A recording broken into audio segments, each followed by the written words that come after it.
Hey everyone, John Wertheim here. Greetings from Wimbledon, day 4. This is Quick Serve presented by Oslo Sleep Buds, a quick podcast behind court 14. No video today, but we will be checking in throughout the tournament. Quick hints, highlights, top moments, storylines as we track Wimbledon 2024. On this day of independence, at least in the US, and on this day of democracy and general election, at least here in the UK, maybe today's theme ought to be one of freedom. Athletes free to slug away, free of inhibition, free from the tyranny of nerves and nervousness. Unhappily, Wimbledon is now free without Andy Murray, who played his last match, at least pending his mixed doubles. We can talk about his retirement ceremony in a bit. Not a lot of upsets today, so I suppose the draw was free of deforestation as well. On this day, both the number 1 and number 2 players got through. On the women's side, Iga Swiatek, top seed. She is trying all together now to win her first Wimbledon, to get beyond the quarters for the first time, and she got a step closer today, beating the Croatian veteran Petra Martic without much trouble. Novak Djokovic, the second seed on the men's side, 7-time champion, leg sleeve and all, wasn't necessarily at his best. Dropped a set, but rallied to beat Jacob Fernley, ranked number 277, who was playing college tennis for DCU just 6 weeks ago, a British player, but Novak got through, got another round closer to winning Wimbledon for the 8th time. He looked a little more sort of gingerly and unsure of himself from the backcourt than he did in round 1, but he gets through, and as long as he's in the draw, he is a contender and a threat. Other results, Ons Jabeur survived Robin Montgomery. The American did give a very nice showing of herself, I thought, but Ons Jabeur, a finalist 2 years running, advances. Montgomery, an American, and speaking of Americans, sort of a mixed day. Danielle Collins, who is in the top 10, she won in straight sets. Taylor Fritz got past Arthur Rinderknecht. There was some friction there, as perhaps you have seen and heard and read online. Not often we see this from Taylor Fritz, but they had played last year at the French Open. It was a bit of a tense match there as well. Rinderknecht, a French player, and Taylor Fritz sort of took exception to being playing a road game, as it were. And Rinderknecht essentially said, he can't whine this time. Taylor Fritz seemed to be awakened and emboldened and a little enraged by that. And he says, "Look, I'm a chill guy, but if you get me mad, you're going to pay for it." And that's essentially what happened. Is Taylor won today in 4 sets. Ben Shelton won in 5 sets for the second time in 2 rounds, beating Lloyd Harris.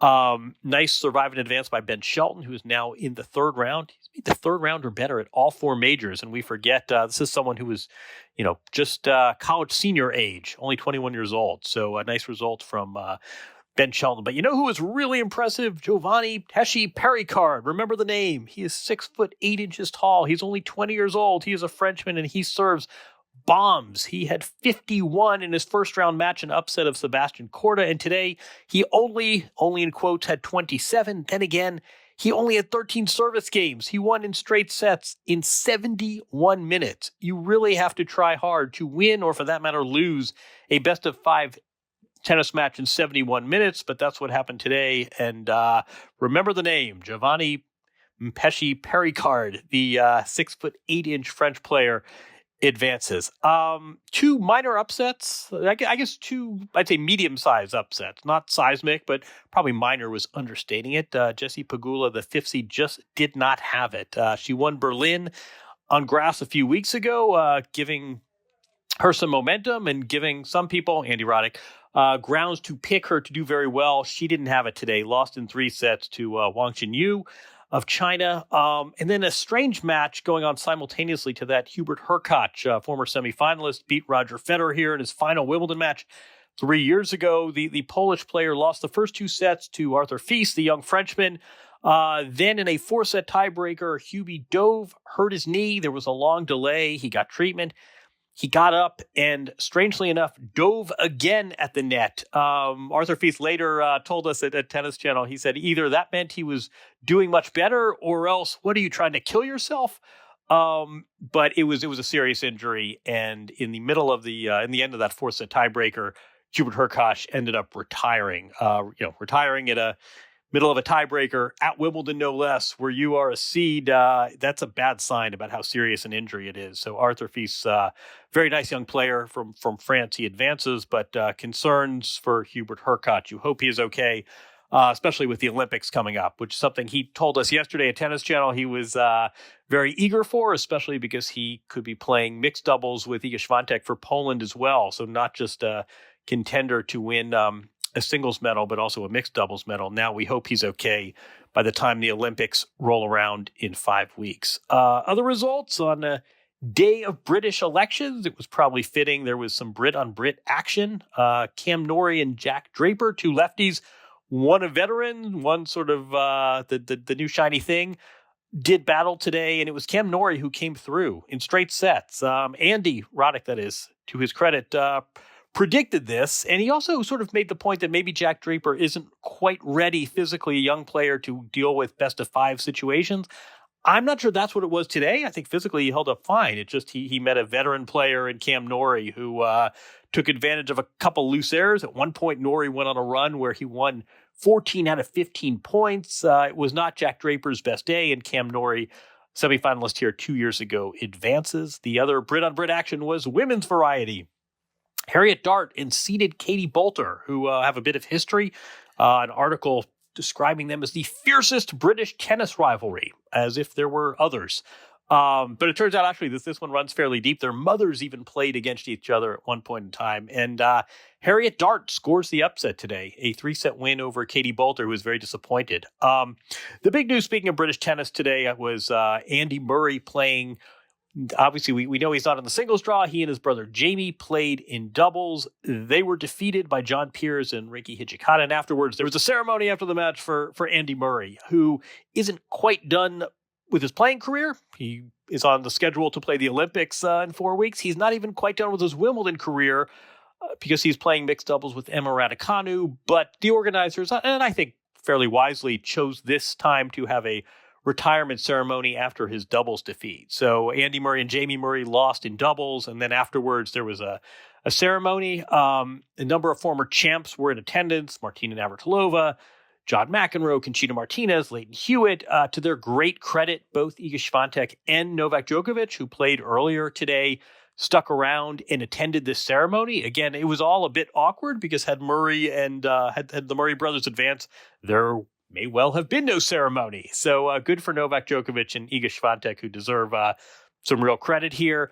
I wish Andy Roddick, that is, were here to reflect on a colleague. It's always, it's always a bit, it's poignant and awkward and never quite comfortable when we have an athlete confronting mortality. This was a case where Andy Murray's hand was really forced. I mean, he himself said, I want to play forever.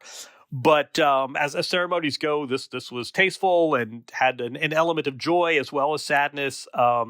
Sue Barker, who wonderful former major champion, which I'm not sure a lot of people know. She does not talk about it, but she was a very accomplished player in her day, then a very popular British broadcaster. She is retired, but she came out of retirement appropriately to conduct a tasteful ceremony at the end of this match. Andy kept it together for the most part. We will recall Sue Barker interviewing Andy Murray in 2012, where he gave that famous "I'm getting closer" speech.